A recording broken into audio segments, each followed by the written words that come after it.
we've broken our vows 1,000 times, though we've broken our vows 1,000 times, though we've broken our vows 1,000 times, though we've broken our vows 1,000 times, though we've broken our vows 1,000 times, though we've broken our vows 1,000 times, though we've come, come, whoever you are, wanderer, worshiper, lover of leaving, ours is no caravan of despair.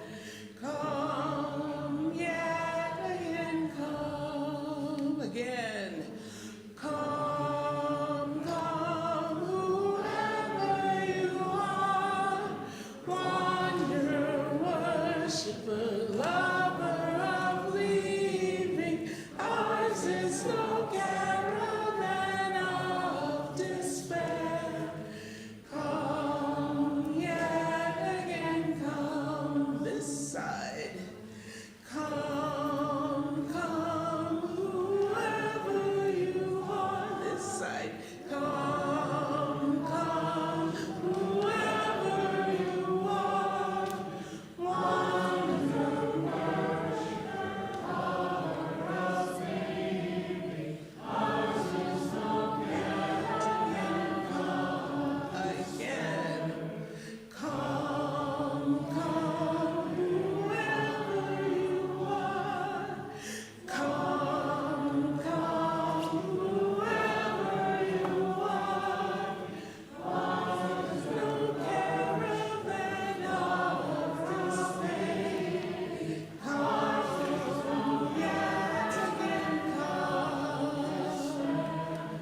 Come yet again, come. Come yet again, come. Come yet again, come.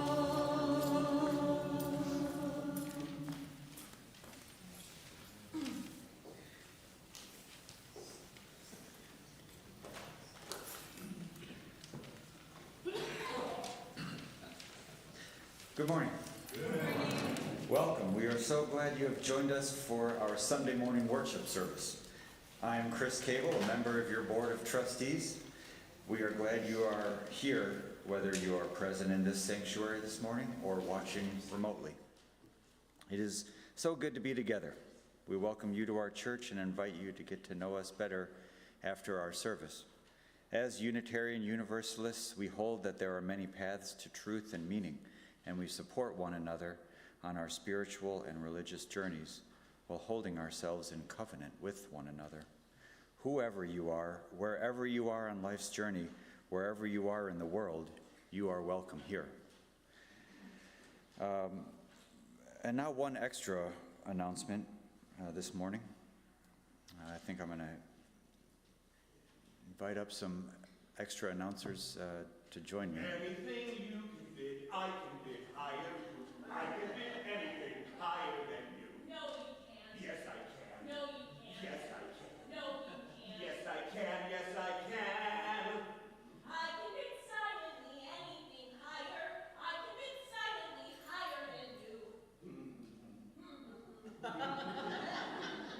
you can't. Yes, I can. No, you can't. Yes, I can. No, you can't. Yes, I can. Yes, I can. Yes, I can.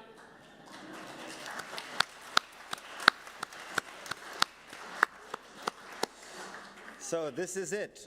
Puzzles and breads and jewelry, service, dinners, parties, and events are all waiting for your review in the catalog of auction items.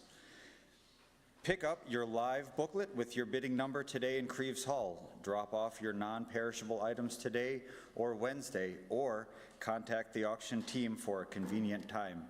If you haven't purchased your tickets, please do. It will help the auction team, especially the live auction food preparers and child care providers, know what's up. Find the catalog and purchase tickets on the auction site found on the church's website auction page or in the October newsletter and weeklies. Put your bidding skills and strategies to the test starting Thursday at 4 p.m. online for silent and right here on Saturday evening for the live auction. Yes, we can. Yes, we can. Yes, we can.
Gather we now into this space, this time when the wheel turns and the veil shatters.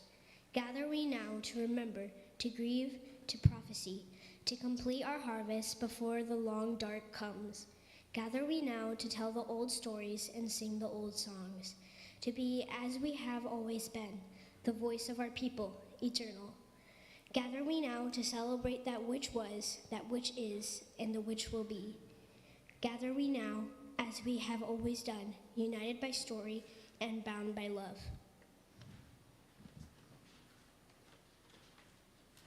Good morning.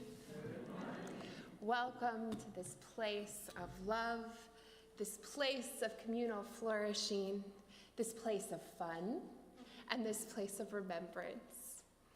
We enter this worship space to open our hearts, to expand our minds, and to see the sacred within each other. Come, let us worship together.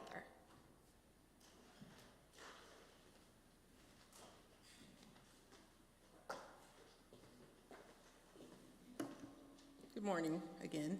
Please join me in singing Rise in Body and or Spirit, and join me in singing hymn number 1055, How Sweet the Darkness.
Please join me in reciting our DUUC mission statement.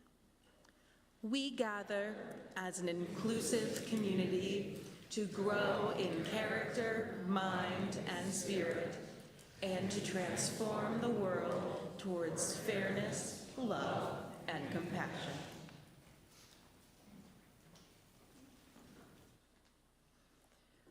Our vision of beloved community is rooted in the relationships that we have with each other, our world, and creation. Each week, we offer the opportunity here to share our joys and sorrows aloud. We begin with our flowers today were given by Joe Lindsley in memory of her dear brother Tom, who is remembered fondly by all who knew him. And what a beautiful dedication and bouquet for our Samhain All Souls Halloween service.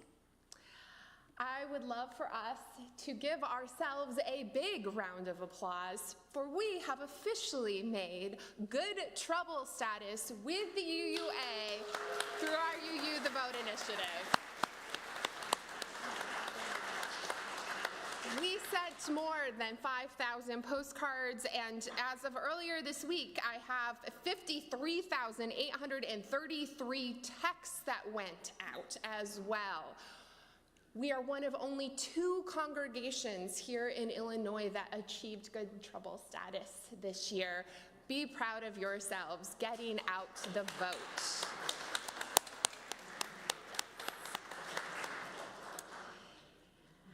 I would also like to share a sorrow that I have today. Earlier this week, the theologian Gustavo Gutierrez passed away. He was the father of liberation theology. Yes.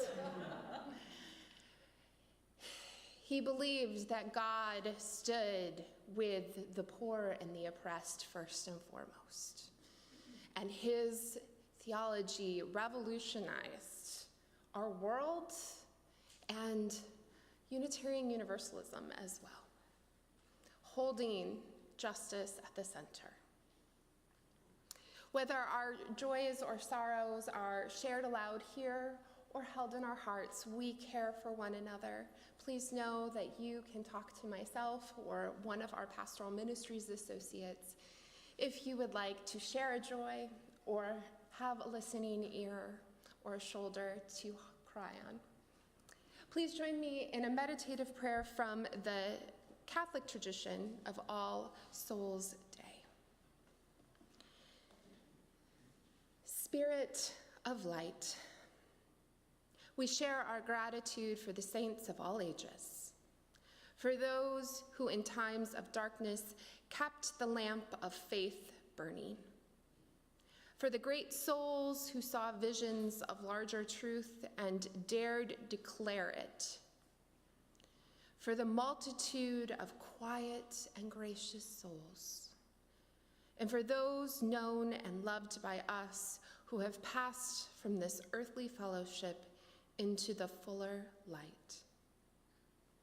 And as we pray this prayer, we also pray a special prayer for all those who will be trick-or-treating on Hallows Eve, who brave the dark night, from ghoulies and ghosties and long-legged beasties and things that go bump in the night.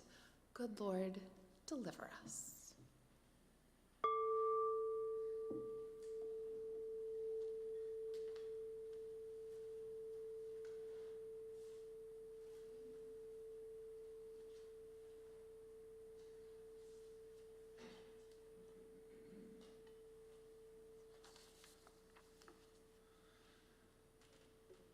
It is time to gather. Now, usually I would invite the young people and young at heart to come forward and join me in front of the pulpit for a story lesson, but it's kind of congested up there today, so I ask for your attention from your seats. Today, I have a tale of 4 celebrations. Once upon a time, in many different places across the world, people began celebrating special days to honor those who had passed away. to welcome the changing season, and even enjoy some spooky fun. These celebrations, Samhain, Halloween, All Souls Day, and Day of the Dead, all are each unique, but they all have something in common. They remind us to honor loved ones and to remember the mystery and magic of life. So let's take a journey through the story of each one. Samhain, the start of winter's night. A few thousand years ago, in Ireland and Scotland, the ancient Celts celebrated a day called Samhain. The ancient Celts separated the year into two halves, the light half and the dark half, summer and winter. And the festival of Samhain marks the transition from summer to winter, the end of the Celtic year. And the Celts believed the new year began on the day which corresponds to November 1st on our calendar today. The Celts believed that on the night of Samhain, the boundary between our world and the spirit world became very thin, allowing spirits to cross over. To protect themselves from bad spirits, people dressed in costumes, lit huge bonfires, and left offerings of food to the spirits. Some even carved faces into turnips to scare away any unwelcome visitors. Families also lit candles to help guide the spirits of their loved ones back home. Samhain was both spooky and sweet, as it honored both the living and those who had passed. All Souls Day, a day of prayer. Many years later, in places throughout Europe, the Christian Church created All Saints' Day on November 1st and All Souls' Day on November 2nd. All Souls' Day was a time for people to pray for the souls of their loved ones who had passed away, especially those who needed help finding peace in the afterlife. And it became a day to honor all souls, big and small, known and unknown. On All Souls Day, families would visit cemeteries, light candles, and decorate graves with flowers. And the church bells would ring to call people together, and families would gather to share stories and say prayers for their loved ones. People also made big bonfires and dressed up in costumes and had parades. The costumes that most people dressed up in at the time were of saints, angels, and devils. So the Middle English word Allhallows meant All Saints' Day, and later became All Hallows. And the night before that, October 31st, became known as All Hallows' Eve, and eventually Halloween. And then we have Day of the Dead, a celebration of family and color. In Mexico and in some other parts of Latin America, people celebrate a joyful holiday called Dia de los Muertos, or Day of the Dead, on November 1st and 2nd. While it may sound spooky, Day of the Dead is actually a happy time for families to welcome the spirits of their loved ones back for a visit. For Day of the Dead, families create beautiful altars decorated with marigold flowers, candles, favorite foods, and photos of loved ones who have passed. Marigolds are bright and colorful, and people believe their scent helps guide the spirits home. Skulls made from sugar, sweetbread decorated with patterns, and even colorful paper decorations are all part of the celebration. Families sing, dance, and share stories to remember the lives of those they love. Day of the Dead teaches us that remembering those who have passed can be a joyful celebration. And then we have Halloween, a night of trick-or-treating. So years later, people moved to America, bringing some of their Samhain, Day of the Dead, and All Souls Day traditions along. And over time, these traditions mixed with other fall celebrations, and Halloween was born. In America, Halloween kept the fun costumes and spooky tales, but it became a night filled with playful tricks and sweet treats. Today, Halloween is a time for kids to dress up in costumes, and adults to dress up in costumes and go door to door saying, "Trick or treat," to get candy. It's a night when everyone can be whoever they want to be, and neighborhoods glow with jack-o'-lanterns, which are pumpkins carved with funny, silly, or scary faces. Halloween has become a night for imagination, adventure, and a bit of frightful fun. Even though Samhain, Halloween, All Souls Day, and Day of the Dead began in different places and have their own ways of celebrating, they all remind us of the same things, that families, memories, and kindness are important, and that life is filled with both mystery and love. These 4 celebrations help bring color, laughter, and warmth to a season when the days get shorter and the nights grow colder. So every fall, as leaves change colors and the air grows crisp, people all over the world celebrate in their own ways, sharing the magic of Samhain, the fun of Halloween, the prayerful spirit of All Souls Day, and the love of Day of the Dead. Together, they remind us to celebrate life and honor the spirits of those who came before us. Let's sing to the children.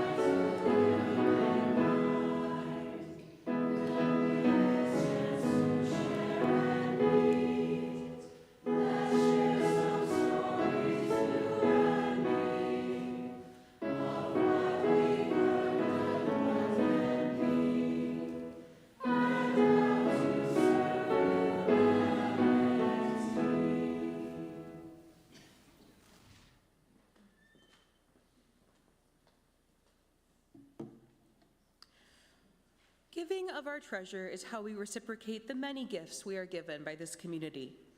Your contribution supports the programs and operations of DuPage UU Church. Giving is also how we live our values in the world. Each month, we share our offerings with an organization nominated by the congregation and selected by the special offering team. In the month of October, our shared plate recipient will be We Grow Dreams. We Grow Dreams has been providing job training and employment to young adults with disabilities for over 16 years. We Grow Dreams was founded in 2004 when the founders purchased the greenhouse, formerly called We Go Greenhouse. Since then, the greenhouse provided countless hours of job training and development.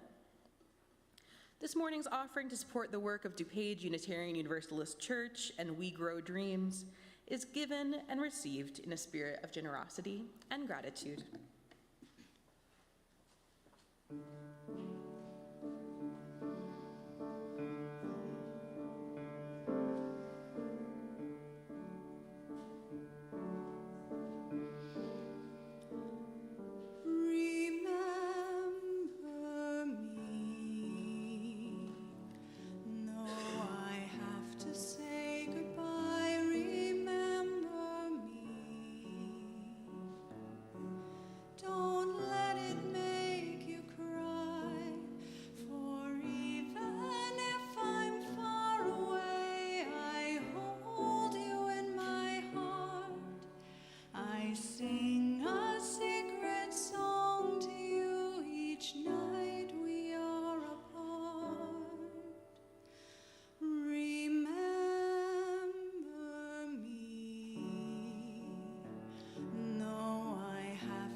traditions. We all know that this coming week is Halloween. Halloween's roots are in the pagan festival of Samhain, a time when it is believed that the veil between the world of the living and the world of the dead is thin. This is the same belief that is rooted in the Mexican holiday of Dia de los Muertos, or Day of the Dead. The Catholic holiday of All Souls Day and All Saints Day are celebrated this time with a more simple theological statement that this season is an opportunity to simply remember those who have gone before us. All of these traditions have the shared element of remembering our ancestors. It's a time to tell a story, to remember the people who have impacted us, to remember them in their fully human selves, the challenges and the joys. These are our ancestors. They may be blood related to us, they may be friends, or they may even be strangers. But all of them are people whose legacies are carried with us. I've asked you to come today with an object of remembrance from someone in your life that you wish to remember. I have a picture of my mother here from when she was a teenager, and a picture of my mentor, Bill, who passed away this last June. And if you didn't, it's okay. You can still participate. I'm going to ask that you find someone that you did not come to church with this morning, and I'm going to give you 3 minutes to share a story of that person that is in your heart, or the person that you brought the picture of or the object for. Share why they are there in your hearts, why you hold them dear, and then we'll switch and have the other person share. So find somebody that you did not come with and share a story of your ancestor.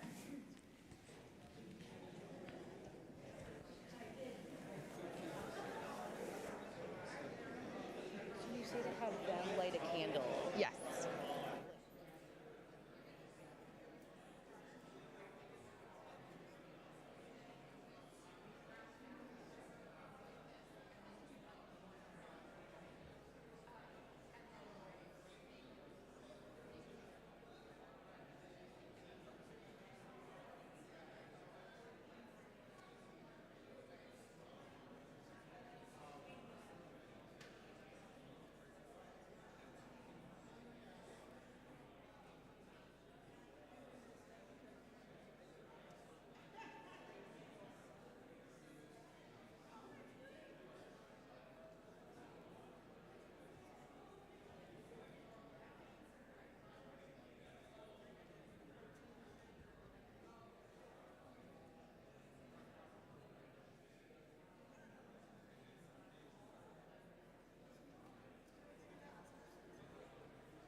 All right, if you switch your partner and tell the other story, please.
To live, is this on? Yeah. To live is to love. And I can tell that you all loved well because those stories kept going and going. This is a love that undergirds all of what it means to live our lives, to strive for flourishing. Even our most distant ancestors, whom we will never know their names, loved and hoped for flourishing. Even our ancestors who were enslaved or who enslaved others. Even our ancestors who participated in genocide of indigenous peoples or were indigenous themselves. Those who suffered humiliation or injustice, those who oppressed others, even those who held no hope for themselves. All of these people held a determination of hope that someone in their line or some future person might have a better life, a more just existence, access unlimited possibilities for flourishing, even if they themselves did not. For all of these people, I light a candle. The unnamed, the oppressed whose legacy of trauma we carry. And for those who were oppressed, who were oppressors, whose legacy we must wrestle with. For all those who were both oppressed and oppressors, in the complex messiness of understanding of power and of injustice, we honor them, learn from them. And then there are the ancestors whose names we do remember. We have these stories in the objects and people whose names we hold in our hearts. They may be blood ancestors, they may not. They may simply be kindred spirits or chosen ancestors, such as the candles we have lit here. I invite you now to please come forward down the center aisle. You may place your object or picture of loved ones on the altar, including on the floor if you need more space. If you do not bring an object, you may write the name of the person or people that you are holding in your hearts here on this table. And you may light a candle if you are so moved as part of your remembering your unnamed lineage. Our choir will be offering a musical offering as we remember our ancestors.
For all our ancestors we remember. Please join me in a responsive reading to close our ritual. Please read the words italicized or in yellow. They once dwelled among us, the people of memory.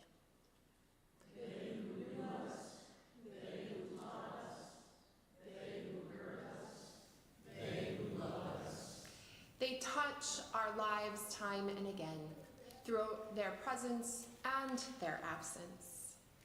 Through familiar scents and favorite songs, through old stories and new sorrow.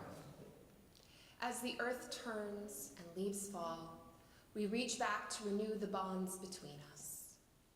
With hearts and hands open, we hold on to love, ever stronger than ever. We reach back in gratitude and understanding, without our time together, the pain and the joy.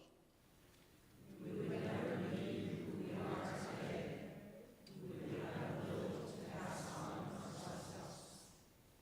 Without fear, without thanksgiving, and with hope for all that awaits.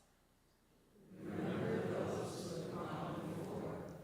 We honor the circle of life and death, and our place within the sacred heart. Please rise as you are willing and able to sing our hymn.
The past couple of months have me reflecting on our unprecedented times. I say that with quotations because I find that the term unprecedented is not quite true. It's true that such a time of technological, medical, societal advances has never existed before. It's also true that the world has never been as connected as it is now. Globalism allows for interconnections and overlaps across our planet. But it is not true that the problems themselves are new, nor is it true that the problems before us are more complicated than ever. Messier, maybe. So when I think about the phrase unprecedented times, it makes me wonder what people who have lived through such times as this have to say to us. What was the legacy of our ancestors, chosen or blood, who have lived and died in their own versions of unprecedented times? And there are two specific people who come to mind for me, a century apart, but both have lessons to teach us and for us to learn. A tale of warning and caution, and a tale of bravery and conviction. The first person is one that I had pushed to the back of my mind until Luna, my oldest child, made the comparison of him to a recent president during her AP US history course. We often speak about the lack of decency that a former US president has, as if his uncouth nature, crassness, absent civility, and lack of respect is something new. But his presidency was not unprecedented. It's very much a repeat of a former US president, President Andrew Jackson. Jackson's presidency is often defined by historians as the age of the common man, though I might say a presidency which appealed to the common man.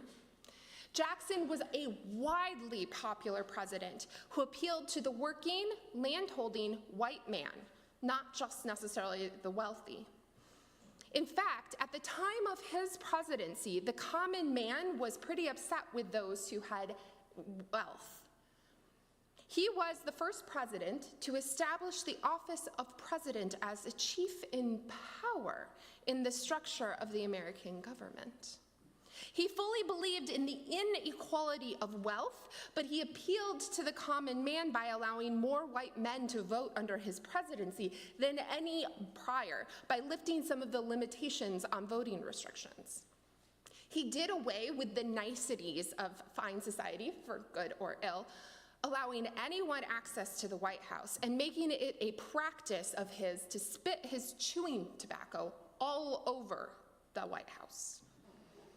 His policies were racist, genocidal, sexist, and as my 16-year-old recites in an epic rant full of snark, wit, and cleverness on the audacity, indecency, and disgust of this man's presidency, I can't help but think of a similar man and a similar time. There is in the legacy of Andrew Jackson a dark hope that I am sitting with. Many did not survive Jackson's presidency, most notably indigenous populations, and even more did not fare well under his policies and platform. There is still much for our nation to face and atone for in our history, especially in the legacy of people like Jackson. Jackson's presidency reminds me that we have yet to solve classism and the way it intersects with other justice issues such as racism. We have found ourselves in a similar predicament, and my dark hope is that we can learn. The second person I am thinking of is someone that I am thinking of more and more with the rising rhetoric that we have of fascism in this moment. He's someone who challenges me as he was a theologian and minister at a time when religious convictions required much sacrifice on the part of its followers. Dietrich Bonhoeffer is most especially on my mind through the creation of a film that is rewriting who he was and what he stood for by the right. The Bonhoeffer Society writes that Bonhoeffer's journey began as a child of World War I and the impact it had on his family, namely that his two brothers fought and in which one died. Like his father before him, Dietrich Bonhoeffer followed a path of theological inquiry that challenged him not to become more isolated and academic, but to live fully in the world. In his earliest work, his dissertation, we can see the beginnings of the theological inquiry that would impact his life. The Society writes of his dissertation, Bonhoeffer determines that his basic existential, ontological, theological, and ethical questions have an integrated answer, that the concepts of person, community, and God are inseparably interrelated. Accordingly, when one encounters an other, that other places an ethical demand on me. From his earliest experience and writing, Bonhoeffer believed that to be a religious person meant to be intricately linked to one another and God. When fascism began to rise in Germany under the Nazi Party, many theologians and academics fled. Bonhoeffer stayed, firmly believing that compassion to suffer with was to find the divine within the world. Bonhoeffer was amongst a small handful of Christian ministers that refused to allow their churches to become churches of the Nazi state, part of a rising Christian nationalism within Germany. At the root of his theology, he wrote, "It remains an experience of incomparable value that we have for once learned to see the great events of world history from below, from the perspective of the outcasts, the suspects, the maltreated, the powerless, the oppressed and reviled. In short, from the perspective of the suffering." Instead, he vocally shouted opposition. After 10 years of Hitler's rule, he named the great masquerade of evil that has thrown all ethical concepts into confusion, wondering who stands firm, asserting that civil courage can grow only from the responsibility of the free man. It is founded on a God who calls for the free venture of faith to responsible action, and who promises forgiveness and consolation to the one who, on account of such action, becomes a sinner. Wrestling with the ethical and lived response to hate, he determined that to side with love meant asking the hard questions about one's convictions. He became part of the resistance and was implicated in 2 assassination plots against Hitler. He was arrested and hanged at the age of 39 at the Flossenburg concentration camp. For me, Bonhoeffer's works tell the tale of wrestling with convictions, of finding the line in which one cannot ignore suffering and injustice. Bonhoeffer is an example of how personal comfort is never an option in the face of oppression.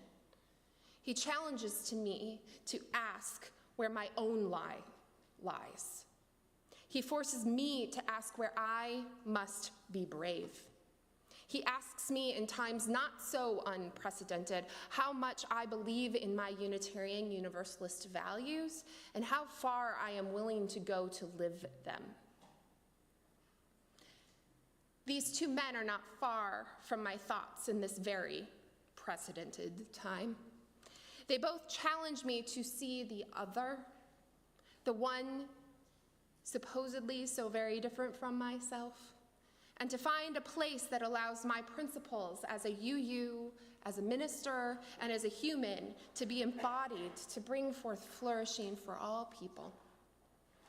I look at our altar and I see love. Love that does not end with death, but rather love that flourishes in the face of death. This altar, this love gives me hope. The strength of our ancestors live in us. Are we strong enough to live into the legacy that calls us to?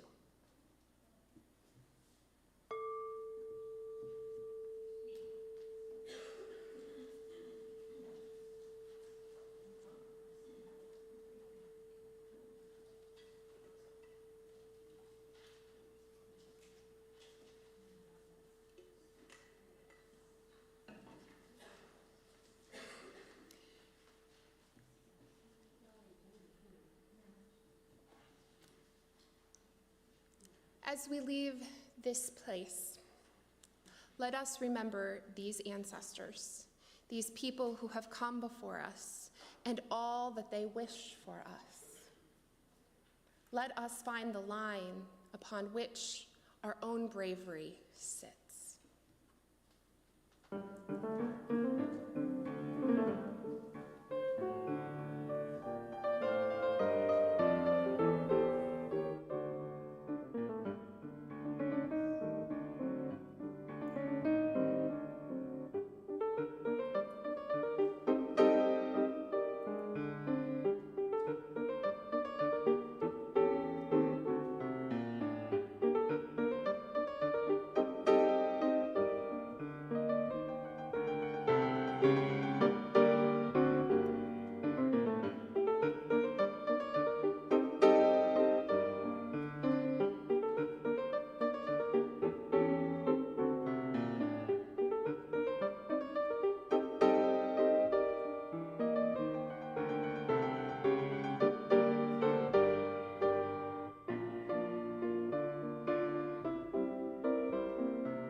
We extinguish the light of this chalice, but not the light in our hearts. Until we meet again, may the warmth of our community carry you. And we're not quite over yet.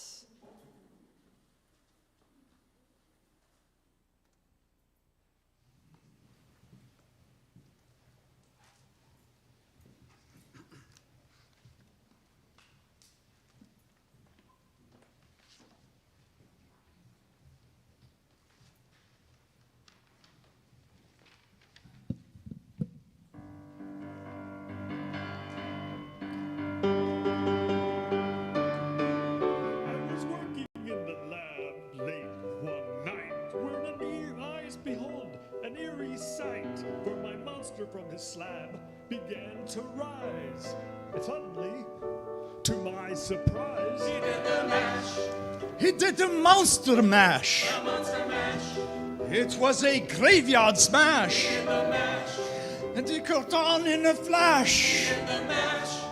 He did the monster mash. From my laboratory in the castle east to the master bedroom where the vampires feast. The ghouls all came from their humble abodes to get a jolt from my electrodes. They did the mash. They did the monster mash. The monster mash. It was a graveyard smash. They did the mash. It caught on in a flash. They did the mash. They did the monster mash. The zombies were having fun. The party had just begun. The guests included Wolfman, Dracula, and his son. The scene was rockin', all were digging the sound. Igor on chains, backed by his baying hounds. The coffin bangers were about to arrive with their vocal group, the Crypt Kicker 5. They played the monster mash. It was a graveyard smash. It caught on in a flash. They played the monster mash. Out from his coffin, Drax's voice did ring. It seems he was troubled by just one thing. He opened the lid and shook his fist and said, "Whatever happened to that Transylvania twist?" "It's now the mash. It's now the monster mash. The monster mash. And it's a graveyard smash. It's now the mash. It caught on in a flash. It's now the mash. It's now the monster mash. Now everything's cool, Drax part of the band,